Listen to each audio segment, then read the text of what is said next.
welcome to the quite interesting world of kitsch, where tonight everything is in the worst possible taste. Let's meet those 70s icons, the girl off the Athena tennis poster, Sue Perkins. And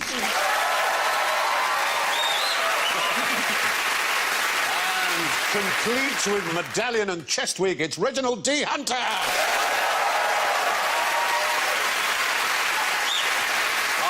On the waterbed in black satin pyjamas, Jimmy Carr.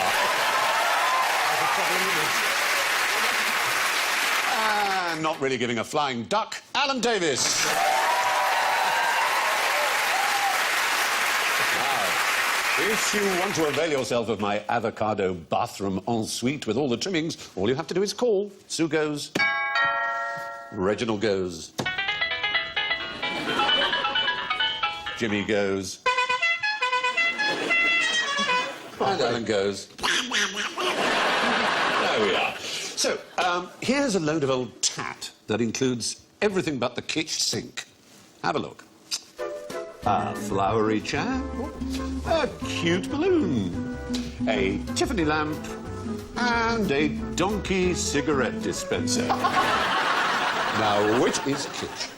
See, I don't know where kitsch becomes tacky. There's a sort of hinterland, isn't there? We're going unusually for QI by dictionary definition. It's a quality, something that a kitsch thing must have in order to be kitsch. Ubiquity? No. Popular. Ordinary. Ordinary. Worthless. Yes. Worthless. Be that chair, wouldn't it? Well, the Tiffany lamps, I saw a Tiffany lamp in a store. It was in the King's Road, Yeah. and I thought, oh, it's kind of a kitschy kind of thing, but it's all right. And it was like 80 grand or something Oh, ludicrous. yes. They So sold you the bought very... it? So I bought 3. There was one from the 1890s that was sold for $2.8 million. They are far from worthless, the originals. But as you know, there are many imitations, which would, I suppose, count as kitsch, because essentially it's a stained glass Art Nouveau lamp, where the bronze... 2.8 million, and then you can just very easily knock it over, can't you? That would be... Come in pissed But and that's you knock true. it over. That's true of Ming China, I suppose, as well. So what about the balloon animal? Is that not the one... That's not a balloon animal, is it? That's a... What's the guy called? What's the American hot artist. guy? Yes. A guy who makes who was dating La Cicciolina. Jeff Koons? Jeff Koons is the right answer. His work goes for a huge amount of money, vast. I mean, one of his pieces went for $38 million. It really did look like a dog. Yes, he just does stuff that is kitsch in every sense, but the worthless sense. Now, the chintz armchair. Chintz has become somewhat unfashionable, but when it first arrived from... Do you know where it first came from? Bournemouth. Originally, I think it comes from John Lewis. Let's move a little bit away. China. India is the answer. Oh. It arrived as early as the 1680s in Europe and was so successful and so remarkably popular that in the court of Versailles, Louis declared that it should be illegal everywhere except in his court, so because it was ruining the French textile industry. And the same happened in Britain in 1720. All chintz was banned because our own weavers were going out of business because it was considered such a luxury item. So there's a chintz chair, and finally we had on our conveyor belt this lovely object here. Oh, my God, you're so lucky. Oh, I love that. You put... out comes a cigarette. We won't smoke it, though. It poos a cigarette. Well, I think that's what they should do. Instead of going, oh, we're going to get rid of all cigarette advertising, I think they should say they all come out of donkeys' arses. Yes. This would be kitsch, because it's worthless. Well, it's £6. And it's pretty kitsch, to be honest, isn't it? I like it, though. I'll buy it off you for £5. Oh, you are a darling. There you are. Yours to cut out and keep. Yeah. Hello. Get off. He's just prolapsed. He prolapsed my donkey. Did you just finger her ass?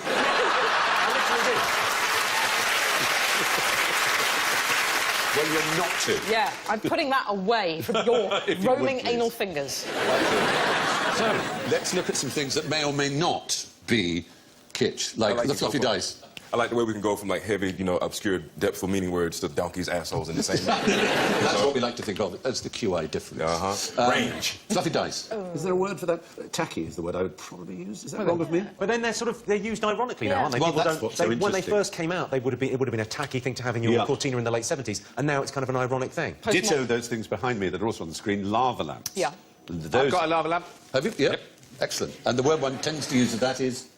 Arsehole. I was going to suggest retro. Sorry. Retro. Yeah. So, have you got any of these, Reg? No. In fact, I can say safely that I've never had any of those things. Not one? No gnomes in your garden? No, man. Are they kitsch or are they just... What are they? They're again sort of postmodern ironic now, Yes, aren't they are, aren't they? Gnomes seem to suggest something, and I don't know what they suggest, but I know for years when people see gnomes, they go, "Oh, you got a gnome," and you're like, "What that mean?" "Oh man," and you don't know what that means. Because the Americans have gnomes in their gardens? I mean, the fake ones, right? Yes, yeah, obviously. I don't know, because, you know, like, sometimes you see them and you don't know if it's like an Irish offshoot of something. And Yes. it's all, you know, on the end of that doll with the, Do you know what that is?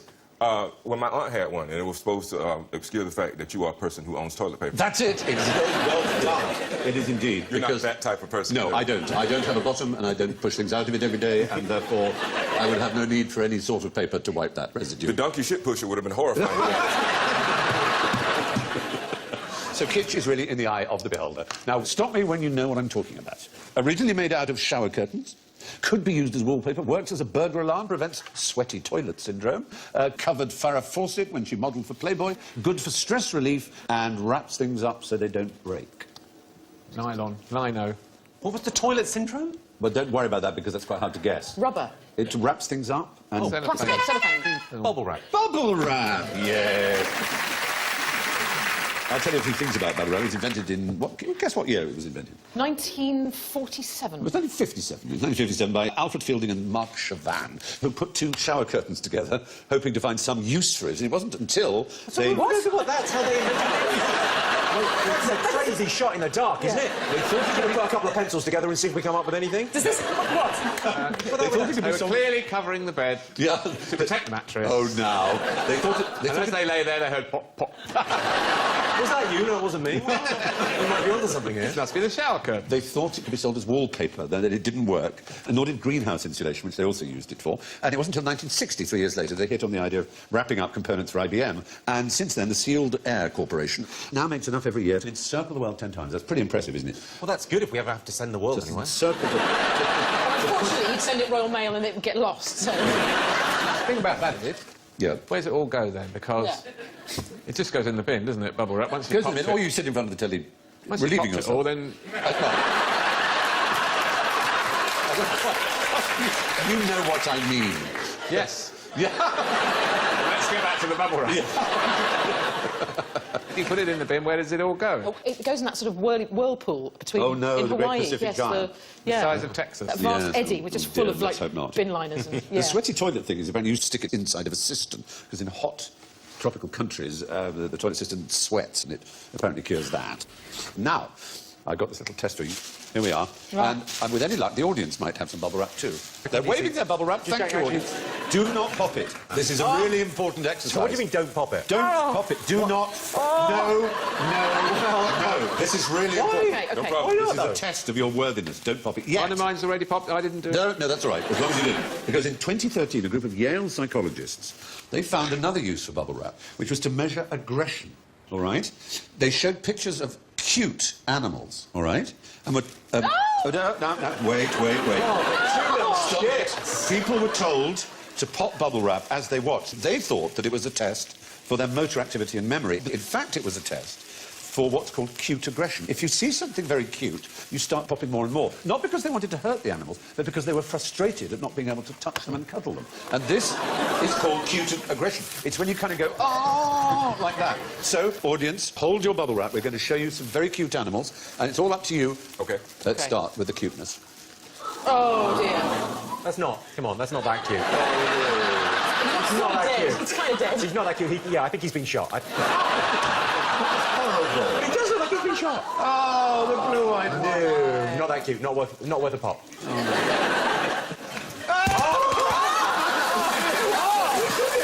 Yeah, that's getting close to the top. Look at his little eyes. No, I'm not done yet. I want a dog, and then I'm going to pop my load. That's the first time I've heard that phrase Yeah, since last night. Oh, That's that pretty was cute. the last one. Not cute, Ginger. All right. You can put away your bubble wrap now. That kitten is basically saying, help me, they're about to close the lid on this box. He's probably the Schrodinger's cat. Yeah, he is, yeah. I'm not going to exist in a minute. Yeah. You may like to know that the last Monday in January is Bubble Wrap Awareness Day. Okay. It's the appreciation of Bubble Wrap That's in Day. my I'm sure they have a website. Yeah. They must do. And Rhett Allain of Wired magazine calculated that you need to wrap yourself in 39 layers of bubble wrap in order to survive falling out a 6th-floor window. Oh, please don't try that at home. So you don't have a 6-storey house? Maybe that. So 6. If you wrapped yourself in bubble wrap 6 times, you could jump out of a building and you'd be... No, 39 36. times. 39. Oh, thank God, we clarified. Yeah. So you're going to go up to the 6th story of your house? I'm going up to the 39th story and wrapping myself 6 times. Should, by my calculations, I should be fine. Dear. Anyway, so here are tonight's specials. There we are. See if you can read that. Oh, yeah. They're on the board as well. Clap du jour. Sea kittens. Sea kittens. Sea kittens is a made-uppy phrase by people who don't want us to eat fish. Oh, so they tried to make us go into bubble wrap mode by calling Basically. it sea kitten instead of Yeah. cod. So that would be a group of people who are very against anything to do with any kind of aggression or beastliness to animals. Which would be vegetarians. No, the actual specific organisation. PETA? PETA or... PETA is the right answer. The People's... Or what is it? Something for ethical treatment of animals. Something for ethical treatment of animals. People for the ethical treatment of animals, I assume. And so they thought that if they called all fish sea kittens, people would say, I wouldn't want to put a hook in a sea kitten. So Well, that was the no. idea. So I think, if a anything, lake it would make puppy. me want to try kittens. And we've also got nymphs of dawn. Nymphs of the Golden I know Dawn. one thing there. Yes, go on. Certainly had the nymphs of the Golden Dawn. Which are nymphs of the Golden Dawn? Which are they? Yes. Are they something like... Are they oysters? They're not oysters. Then I was missold. Yeah, they were first served to the Prince of Wales. Sounds like a strip actually. club. In 1908... They were served for the Prince of Wales in 1908, who would have been the future George V. They were actually a creation of one of the great chefs, or the great chef, really, of the 19th century. Auguste Escoffier. Very well said. And he persuaded the British to eat this dish, specifically the Prince of Wales, by calling it cuisse de nymphes de l'aurore, thighs of the nymphs of dawn. Frog's legs. Yeah. Frog's legs is the right answer. And there's a picture of frog's legs. Yeah. And they are, of course, now a standard dish that people eat very happily. Tastes like chicken, as everything does that you're a bit scared of. We've got a couple left. Mendip wolfish. Is that what PETA called kittens? So we wouldn't tell them about it. No, where are the mendips? Is it between your bum and your testicle?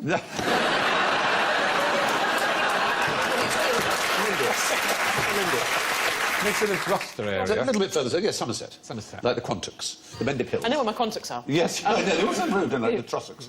But this was served at the Miners' Arms in Priddy in Somerset, and they served it as Mendip wallfish because, like frog's legs, it's one of those things that British people tend to go, yes, Snails. Snails is the right answer. Somerset snails, and unlike Mendip wallfish.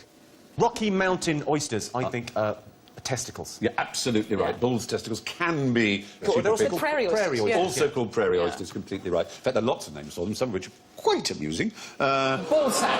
How did you get that photo? They're pretty good, aren't they? Called cowboy caviar, Oh, God. Montana tendergroins, I had that once. dusted nuts, bull Well, fries. Dusted nuts is Yes, quite on the nose. yeah. Isn't it? Plate of knackers. Bull's bollocks. Yeah. Bull fries. Cream of bollocks. They're also called swinging beef, which is a good term. Swinging beef is what I'm calling my autobiography. Yeah. Or they're sometimes called criadillas or huevos de toro, which is... Huevos de toro. Huevos de toro is bull's eggs. Yeah. What are they called in English? What- Plums on a plate. Sweetbreads. Sweet No. No, that's the thymus gland, It's a isn't it? Very It's a right. pancreas Spot on. and The pancreas Yeah, or the so- thymus gland is sweet breads. The testicles are sweet meats. Very good. We found our way through those unusual foods. Now, I'll put the blackboard away, and it's time to ask you this. What is cannon hopping? Cannon is, I think, maybe related to the English word coney. Does that help? Rabbit, like a... Rabbit. OK. So rabbit hopping. So hopping like a bunny. Bunny Hopping hopping. like a bunny, but it's a sport. Rabbit. Oh, for sure it is. Show jumping. Show jumping for rabbits is the right answer. Sure.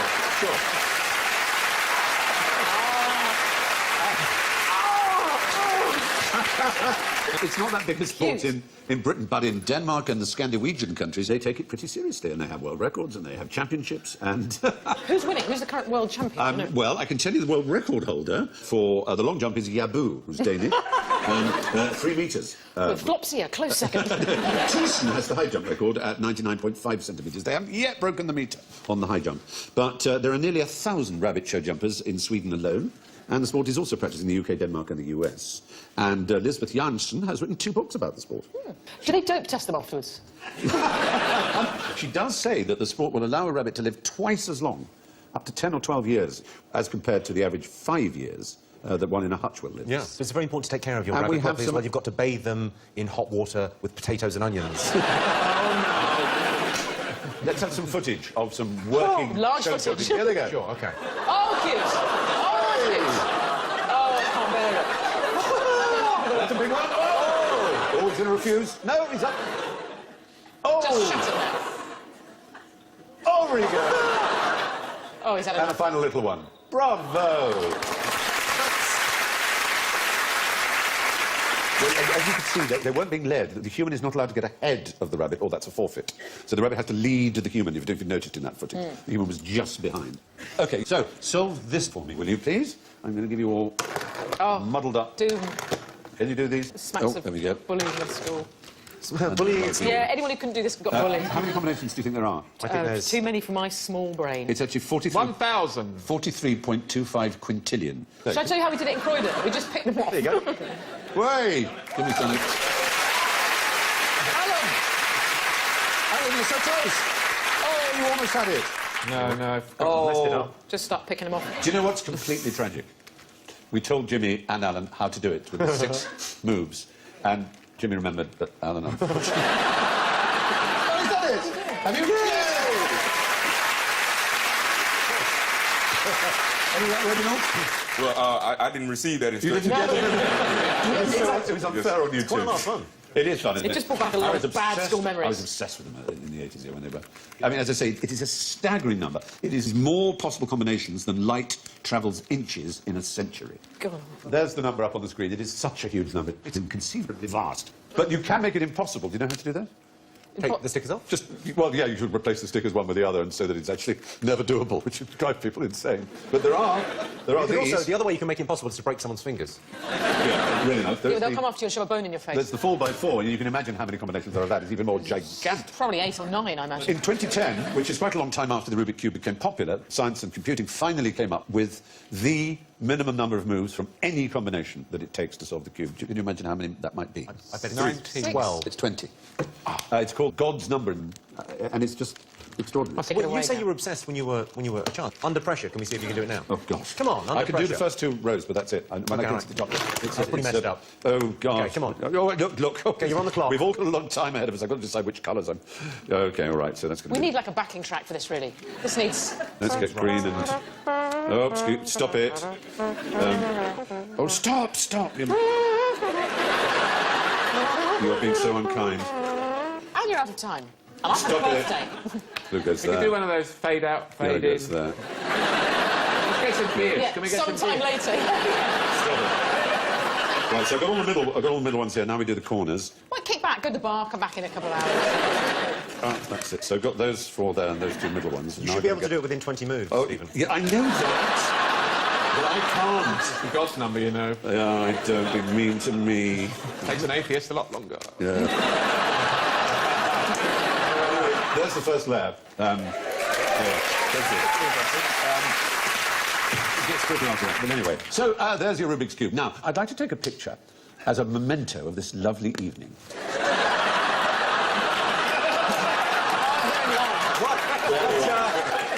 Great, as a fantastic weekend we spent. What?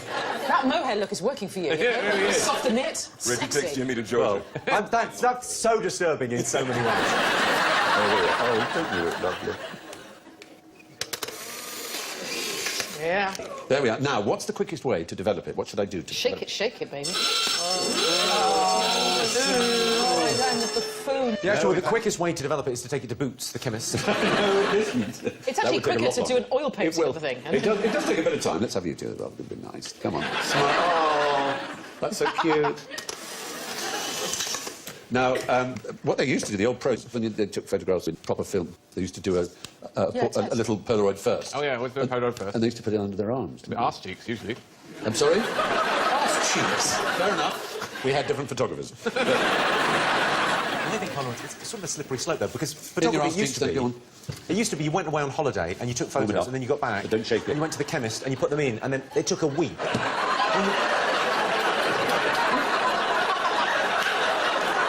I want to see that shot. I didn't realise you were pulling that face red. I didn't realise you was pulling your face. But no, what I'm saying is you used to get photos from a holiday. The last 2 shots were always of the dog because you hadn't taken enough. And then you go to the chemist and then you'd remember the holiday. Now we reminisce instantly and it's kind of ruined it. It's true. You go, oh, look at us, we were so young 4 minutes ago. And you go to one of those rock gigs where people perform, and everybody watches them through their cameras instead of watching the real people. I like that, though. I like the fact that people... Like, when I do a stand-up show, someone will be taping it on their phone, as if, like, now is not a good time for me. I'm going to take this and enjoy it later on in this supreme quality. Just can't enjoy the moment. Well, it used to get your pictures back and then have a sticker on them sometimes, didn't they? Yes. Saying, this picture is shit. Well, this picture has been sent to the police. A copy of it. Well, can you tell me about who invented the Polaroid photograph? Do you remember his name? Mr. Royd. He had a brother named Himmel. Was it Eastman or Kodak or...? No, it wasn't Eastman or Kodak, no. Footy! No, it wasn't. Land. His name was Land, was his name. And he made polarised sunglasses, and that's why he called it Polaroid. There he is, Mr. I Land. feel the need. I feel the need for speed. Oh, you can ride my tail anytime. Yeah. Then the Polaroid camera was launched in 1948 because the company was already called Polaroid. He called it a Polaroid camera. It used to be Polaroids were always a bit grimy, weren't they? Yeah. That was if you ever found a box of Polaroids in your parents' room, it was worth leaving those alone. Hello. That's a mental scarring right there. Hang on, what's that? There seems to... Oh, no. Well, anyway, the point is shaking a Polaroid had no effect on how quickly it developed. And lastly, to wrap up our Kitsch Fest, here's some karaoke. What is the world's most dangerous song? Is this the song that's playing most often during traffic accidents? No, it's not that. This really is a karaoke issue. At least 6 people in the Philippines have been murdered for singing My Way. Yeah. Exactly. Sorry, murdered for singing Yes. My Way. What, because they didn't do it right? They haven't just... But they did it their way. My Way. They murdered My Way and were murdered as a result. So you're singing The End, and now the end is nigh. Yeah, exactly. The last I faced the final cut. Yeah. But in Thailand, the song to be wary of is even more dangerous. In 2008, a gunman shot dead 8 of his neighbours after becoming enraged at the noise from karaoke parties at which they sang this American song by a good old mountain boy from West Virginia, Take Me Home. Oh, John Denver? Yes, that's it. Take Me Home, Country Roads. Became the song that killed 8 people. And thus they were taken home. Thus they were taken home, exactly. Most people credit the invention of karaoke to a Japanese fellow called Daisuke Inoue in 1971. Oh, he's to blame. Well, yes, but he didn't make any money out of it whatsoever. But he has patented a cockroach killer, which is specifically designed to kill cockroaches that live in karaoke machines. And that was by playing the Peter Andre. Yes, presumably. Well, you'd be excited to know that we come now to the scores and how fascinating they are. In first place, with a towering +9, is Jimmy Carr. Oh, come on.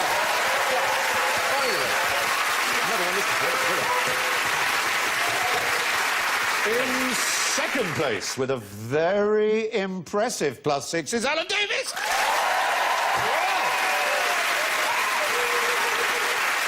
In third place, with a highly respectable 0, is Reginald D. Hunter.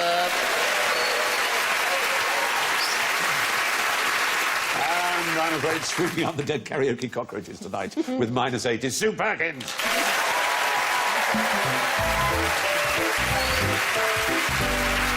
My thanks to Sue, Jimmy, Reginald and Alan, and